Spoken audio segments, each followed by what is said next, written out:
नमस्कार दोस्तों। अमेरिका ने कहा कि उन्होंने बहुत बड़ी जीत हासिल की है और ईरान दूसरी तरफ खुशी मना रहा है। उनके लोग सड़कों पर उतर आए हैं, लेकिन कुछ ही घंटे हुए थे और फिर से स्ट्रेट ऑफ हॉर्मुज को बंद कर दिया गया है।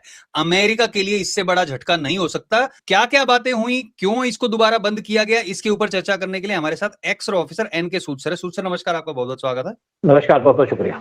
सूद सर, डील हो गई, 2 हफ्ते के लिए युद्ध विराम लग गया, सीज फायर हो गया, ठेका लिया वहां पे पाकिस्तान ने। उसके बावजूद अब फिर से ईरान ने कहा है कि हम तो इसको बंद कर रहे हैं, एक भी जहाज यहां से गया सीधा उड़ा देंगे। तो क्या है ये डील, कैसे, किसने करवाई है? सबसे पहले मैं आपसे ये जानना चाहूंगा, किसने करवाई, क्या क्या था डील में और क्या अमेरिका की इसमें जीत हुई है? देखिए, अगर देखा जाए, सच्चाई देखी जाए तो ये डील हुई है ईरान की शर्तों पे। मुझे नहीं लगता कि अमेरिका के इसके अंदर कोई रोल है।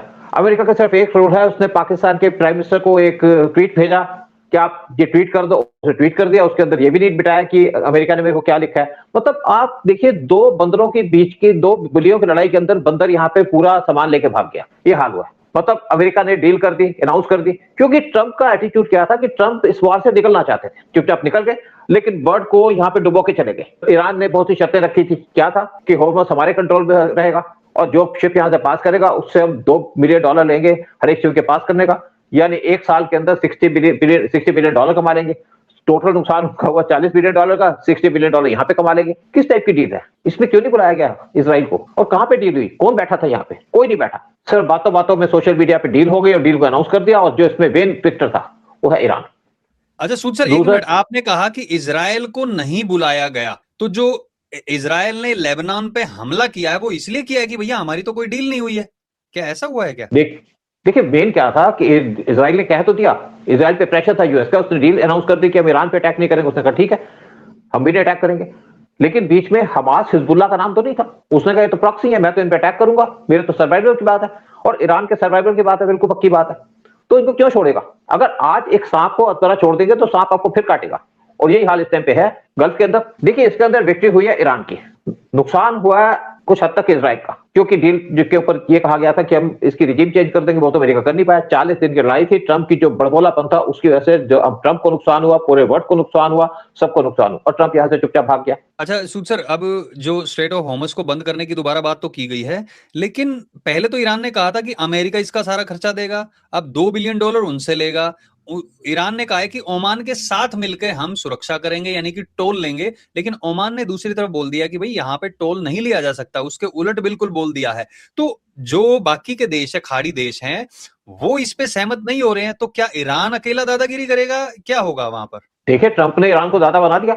देखिए, पहले क्या था, जीसीसी कंट्री के अंदर 5 कंट्रीज हैं, जिसमें ओमान भी है, सऊदी अरेबिया है, यूएई है, और पहले लोग डिफेंस थे ओमान के साथ। काफी देर तक इनके डिफेंस चलते रहे, क्योंकि ओमान अपने क्लोज रिलेशन मेंटेन कर रहा, कतर अपने क्लोज रिलेशन मेंटेन कर रहा था ईरान के साथ, जिसकी वजह से ये लोग नाराज हो गए। लेकिन ओमान इससे बाहर है, और ओमान अपना अलग सा वर्चस्व रखता है, अलग कंट्रोल है उसका। लेकिन इस टाइम पे जो जिस तरीके से आपका ईरान ने टोटल कंट्रोल ले लिया है आपके हॉर्मुज़ के ऊपर, इससे सबको तकलीफ हो रही है, अमेरिका को तकलीफ हो रही है। लेकिन आप ट्रंप के कमेंट तो सुनिएगा। ट्रंप ने कहा यहाँ पे जो एग्रीमेंट हुआ है, इससे पैसे कमाओ, तुम भी पैसे कमाओ, मैं भी पैसे कमाऊंगा। यार, ये पैसे कमाने का काम है। और ये जो एग्रीमेंट की बात की जा रही है, यहाँ से टोल टैक्स दिया जाएगा, कौन इसको ऑथोराइज करता है? ये इंटरनेशनल वाटर्स पे कैसे ईरान कंट्रोल कर सकता है? लेकिन ट्रंप ने, ये लगता है कि ट्रंप अपना जो जो नुकसान करना था कर लिया, उसका साथ में वर्ल्ड का नुकसान कर दिया। मेन बेनिफिशियरी इसके अंदर ईरान निकला है, और साथ में ईरान ने एक और शर्त रखी है कि हमारे पे सैंक्शन हटाओ। यूएस सैंक्शन हटाएगा ईरान के ऊपर, और ईरान का ऑयल खुलेआम बिकेगा। चाइना भी लेगा, चाइना युआन भी लेगा, इंडिया लेगा रुपये के अंदर, हम भी लेंगे यहाँ से। लेकिन मेन बात है कि टोल कौन देगा? जो हमारा गल्फ से ऑयल लेता है, उससे गल्फ का तो बर्बाद हो जाएगा। गल्फ की बर्बादी का सिग्नल कर दिया है इस टाइम पे ईरान ने, और ट्रंप वहां से भाग गया है। और देखिए, एक और बात है, ईरान ने कहा हम न्यूक्लियर प्रोग्राम को बंद नहीं करेंगे। जून के अंदर जब अटैक किया गया था ईरान के ऊपर, तो उस टाइम पे बात हुई थी, ट्रंप ने कहा था कि हमने उनके न्यूक्लियर प्रोग्राम को खत्म कर दिया। फिर कहां से उनका न्यूक्लियर प्रोग्राम स्टार्ट हो गया? फिर अब जो उन्होंने दोबारा अटैक किया और टॉप लीडरशिप को हटा दिया, और इसका जो मेन क्रेडिट जाता है वो है मोसाद को। तो इनको लगा कि हम खमनई को हटा देंगे, यहाँ पे इनकी सल्तनत खत्म हो जाएगी। लेकिन ये सल्तनत तो खत्म ही नहीं हुई, क्योंकि यहाँ पे बहुत से लेयर्स हैं आईआरजीसी की। मैं तो ईरान के अंदर रहा हूँ, 1 करोड़ से ज्यादा इनके मेंबर्स हैं आईआरजीसी के।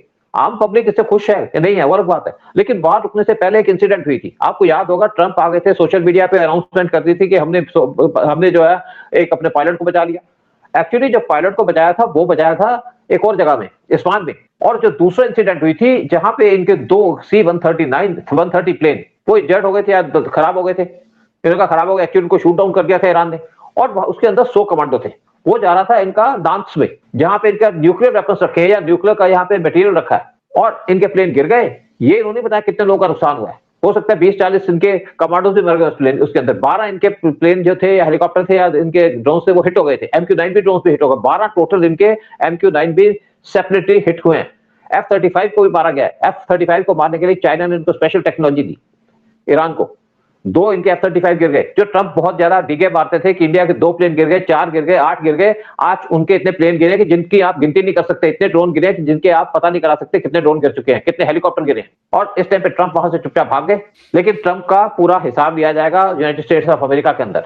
और अच्छा साथ में एक और बात आपको बता, बोलिए। एक और बात बता दूं, ट्रंप की 700 से ज्यादा बेसेस है वर्ल्ड के अंदर, यानी कि यूएस की ज्यादातर बेसेस इनके गल्फ के अंदर है। फिर इनके नाटो कंट्रीज के अंदर बेसेस है। नाटो की कंट्रीज ट्रंप से नाराज है, बाहर निकलना चाहती हैं इस डील से, ट्रंप के नाटो से। साथ में गल्फ कंट्रीज का टोटल भरोसा उठ चुका है ट्रंप के ऊपर से, और वो ये कोशिश कर रहे हैं किस तरीके से ट्रंप के चुंगल से निकले, क्योंकि जो उनको बेसिस दी गई थी यूएस को, उसका पर्पस था कि यूएस उनके डिफेंस को देखेगा, उनकी सिक्योरिटी को देखेगा। वहां पे तो ट्रंप फेल हो गया, और उसकी वजह से, ट्रंप की वजह से वहां अटैक हुआ।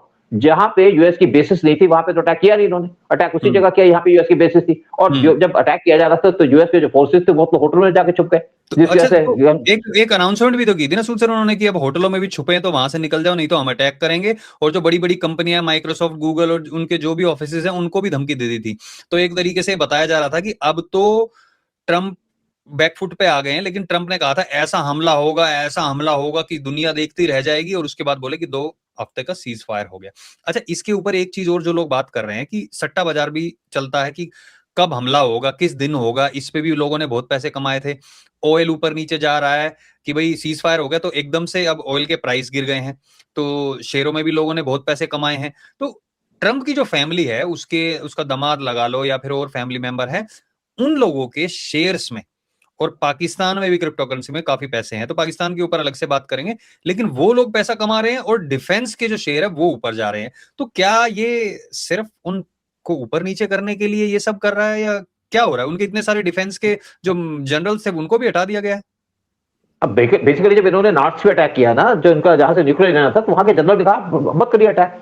ट्रंप ने कहा नहीं करेंगे। ट्रंप तो सुनता नहीं। ट्रंप को लोग कहते हैं पागल है, ये कुछ भी कर सकता है, मतलब इसको कुछ बीमारी है ट्रंप को, जिस वजह से डिसीजन लेता है कि इसको पूछता नहीं है। और आज उसकी पूरी कैबिनेट वही बात करती है जो ट्रंप बात करता है। लेकिन नवंबर के अंदर यूएस के अंदर इलेक्शन होने वाले हैं, वहां पे ट्रंप की बुरी हालत होने वाली है। ट्रंप ने वर्ल्ड को डुबाया, लेकिन ट्रंप ने तो अमेरिका पूरा डुबा दिया। पूरा जो बिजनेस है जहां से पैसे कमाए जाते थे वो कमाए जाते थे हमसे, और साथ में जो ऑयल बिकता था डॉलर के अंदर। अब जितनी भी कंट्रीज हैं वो अपने ऑयल को डॉलर में बेचेंगी नहीं। क्यों बेचेंगी? यूएस ऑयल ले नहीं रहा। इंडिया भी चाहेगा कि हमारा जो डील हो रुपी रियाल के अंदर हो, या रुपी और उसके अंदर लोकल करेंसीज के अंदर। चाइना तो वैसे ही जो ऑयल ले रहा है बर्ड से वो ले रहा है युआन के अंदर। और देखिए, एक्चुअली मैं आपको बता दूं कि यहाँ पे ईरान को झुकने की जरूरत पड़ी, क्योंकि इन्होंने क्या किया, शुरू में तो IRGC के ऊपर अटैक कर रहे थे, सिविलियन एरियाज में अटैक नहीं कर रहे थे। बाद में इन्होंने अटैक करने शुरू कर दिया रेलवे के ऊपर, रेलवे के सिस्टम को डिस्ट्रॉय कर दिया, जबकि ईरान का रेलवे सिस्टम इतना बड़ा नहीं है। लेकिन उसके साथ साथ पावर हाउसेज पे अटैक करना शुरू कर दिया, ब्रिजेस पे अटैक, पावर हाउसेज पे अटैक करना शुरू कर दिया। मैं आपको बता दूं, जब मैं ईरान में पोस्टेड था, वहां पे 15 दिन के अंदर एक ब्रिज बन जाता था। मुझे नहीं पता क्या टेक्नोलॉजी उनके पास, मैं राजा की बात कर रहा हूँ जब यहाँ पे किंग का रूल था। लेकिन जब इनके खर्ग आइलैंड पे अटैक किया तो ईरान को थोड़ा झटका लगा। साथ में जब पावर प्लांट पे अटैक करने की बात थी तब उनको झटका लगा, उन्होंने अपने लोगों को खड़ा कर दिया। अब अमेरिका के पास कोई रास्ता नहीं था, लोगों पर अटैक कर नहीं सकता अमेरिका, वहां पे पूरे वर्ल्ड पे हल्ला मच जाता। लेकिन फिर जब ट्रंप ने एक स्टेटमेंट इशू की कि मैं इनकी नस्ल मिटा दूंगा, यानी कि हमको स्टोन एज में ले जाएंगे, तब वहां के लोग खड़े हो गए, इकट्ठे हो गए, सारा के सारे लोगों ने सपोर्ट करना शुरू कर दिया IRGC की गवर्नमेंट को या IRGC को, जिसकी वजह से पूरी यूनिटी हो गई ईरान के अंदर और ट्रंप को हारना पड़ा। ट्रंप वैसे भी कोशिश कर रहे थे कैसे निकलूं, क्योंकि ट्रंप ने आपको शुरू में बात की थी ट्रंप ने कि मैं 2 दिन में वार खत्म कर दूंगा, we are big power, we are this power, we are that power. क्या हुआ उस पावर का? इस वार से सबसे ज्यादा जो इमेज हर्ट हुई है वो हुई है यूएस की और ट्रंप की।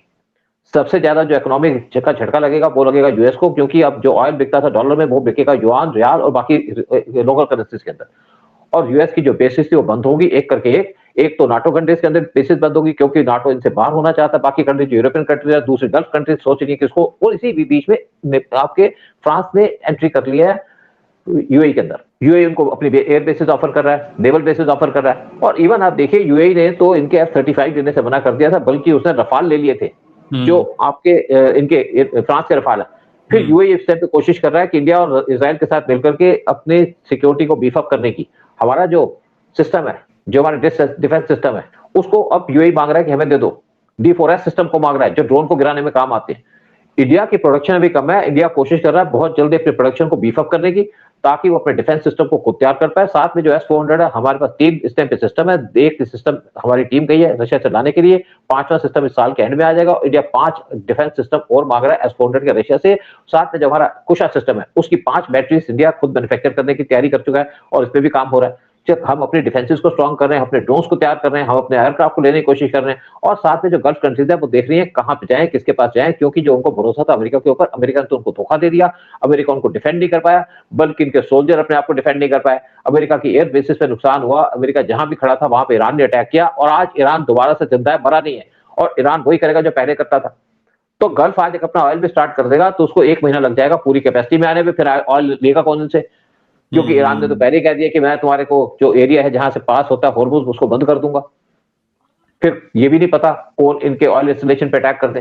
फिर दूसरी बात है, इजराइल को इन्होंने अधमरा छोड़ दिया, आधे रास्ते में छोड़ दिया। ट्रम्प तो भाग गया वहां पे, और इजराइल अब जब अटैक कर रहा है इनके बाकी मिलिटेंट ग्रुप्स के ऊपर, उनके नुकसान की भरपाई कौन करेगा इजराइल के? हाँ, देखिए एक और बात है कि ट्रम्प ने एक और चीज की है, एक और अनाउंसमेंट की है कि जितना भी बाहर का खर्चा है वो गल्फ कंट्रीज बियर करे।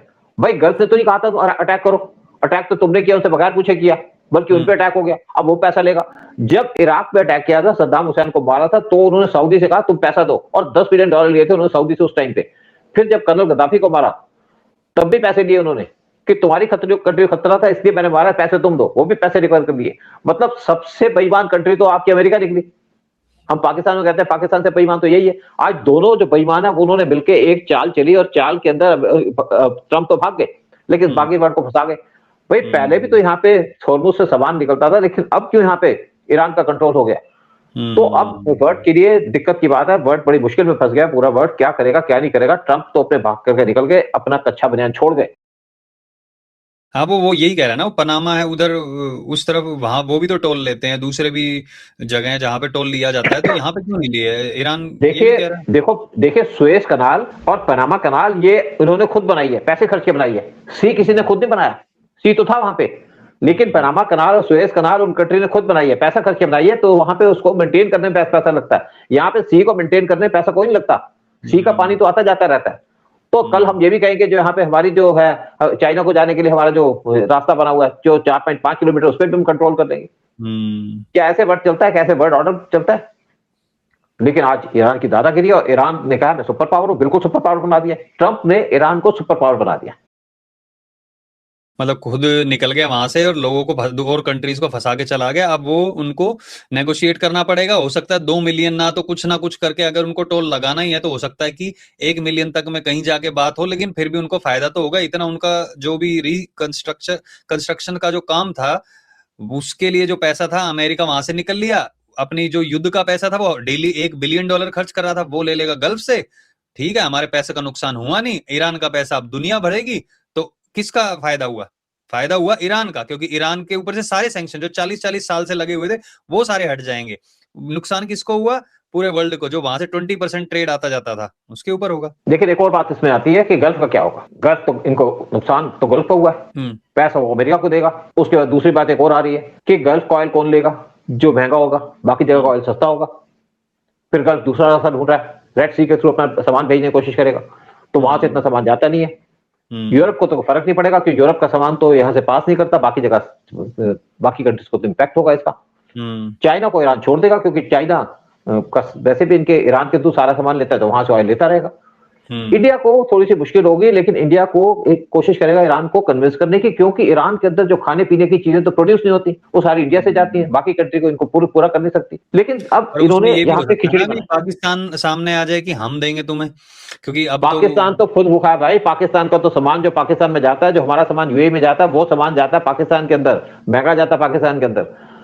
पाकिस्तान के अंदर आज कोई चीज उगती नहीं है, और पाकिस्तान का जो उगती है वो बंद हो जाएगी, क्योंकि इंडिया बहुत जल्दी पाकिस्तान का पानी थोड़ा रोक दिया, बाकी रोक देगा, छोड़ देगा। तो सब पाकिस्तान के अंदर सामान आना है वो तो तभी जाएगा ना जब पाकिस्तान के पानी होगा। पाकिस्तान पहले सबसे बड़ा एक्सपोर्टर था चावल का, वो खत्म हो चुका है।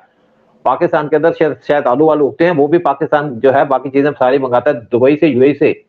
लेकिन यूएई ने भी कह दिया पाकिस्तान को, जो गल्फ कंट्रीज है पाकिस्तान से पहले कह दिया कि अपने आदमी को भगा लो, यहाँ से ले जाओ वापस, छोड़ेगा कोई पाकिस्तान को नहीं। क्योंकि ये जो एग्रीमेंट है आपका, देखिए कोई बिचौले के लिए बड़ा मुश्किल हो जाता है। पाकिस्तान को बिचौला बना दिया यूएस ने, क्योंकि ट्रंप के बिजनेस के इंटरेस्ट है पाकिस्तान के साथ और आसिम मुनीर के साथ है, तो उन्होंने पाकिस्तान को बिचौला बना दिया और कंट्री के बीच में आने को तैयार नहीं थी। अब मेन बेनिफिशियरी का कौन होगा? एक तो होगा रशिया, एक होगा चाइना, बाकी जाएंगे ठन ठन गोपाल करेंगे। ये हाल कर दिया ये ट्रंप ने और यूएस ने पूरे वर्ल्ड का। चलिए देखते हैं अब आगे क्या होगा, कि मुश्किल की घड़ी तो है, अमेरिका वहां से चुपचाप निकलने की कोशिश कर रहा है, लेकिन अभी फिर से स्ट्रेट ऑफ हॉर्मुज बंद कर दिया गया, तो देखते हैं आगे क्या होगा। और ऊंट कहते हैं ना, ऊंट किस करवट बैठेगा। तो जितने भी लोग देख रहे हैं हमारी वीडियो को, प्लीज इस वीडियो को सब लोगों के साथ शेयर जरूर करना, कमेंट सेक्शन में अपने विचार जरूर रखना कि आप क्या सोचते हैं कि क्या ईरान को ऐसा करना चाहिए जो टोल लगाने की बात है, और इसमें ईरान की जीत हुई है या अमेरिका की जीत हुई है। बहुत बहुत धन्यवाद सूद सर आपका भी आने के लिए, सारी जानकारी देने के लिए। जय हिंद जय भारत। बहुत बहुत शुक्रिया। जय हिंद जय भारत।